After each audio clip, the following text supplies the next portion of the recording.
No significant learning occurs without a significant relationship. This quote was said by Dr. James Comer. This quote goes along with the theory that most aligns with my philosophy of teaching mathematics, which is a socio-cultural learning theory. I strongly believe that the learning of math should be social, and there should be lots of open conversation.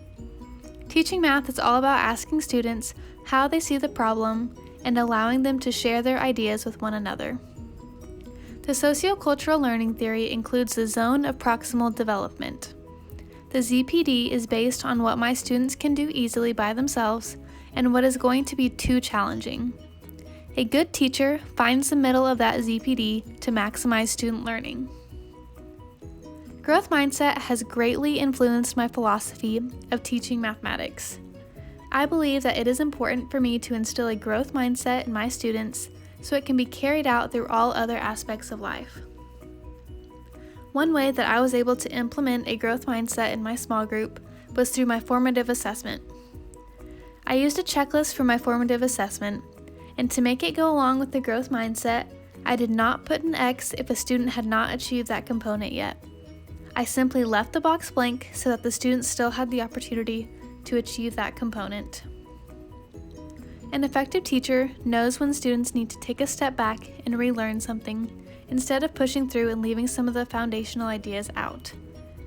It is important to know when your students are capable of being challenged. It is equally important that you know when to reteach a concept. It's important for me to be formally assessing my students so that I know when to reteach something. My formal assessment drives my instruction. As I was assessing my students with my checklist, I was able to see what the students were understanding and what I may not have taught well enough. I was able to give additional instruction to those who needed it based on my observation from my checklist.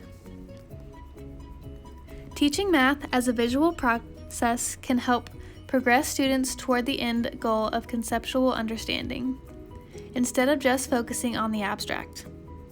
Allowing students to move through concrete, representational, and abstract, it enforces a growth mindset in them that they can carry throughout other learning.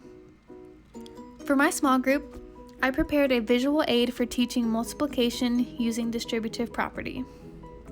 I was able to go over the chart with my students and have them fill out their own array model for practice. If my students were struggling to see the problem, I referred to the chart to help push them along. The experience with my small group strongly influenced my philosophy of teaching, which will directly influence my future practice. In my classroom, I plan to give my students plenty of time to explore the concepts at the concrete level. I want to give them plenty of time to think and visualize, as well as allow them time to ask questions. I want my students to keep an open mind about learning math. I'm going to instill a growth mindset in my students by encouraging them, placing more value on the process rather than the end result, and embracing imperfections as a step in the learning process.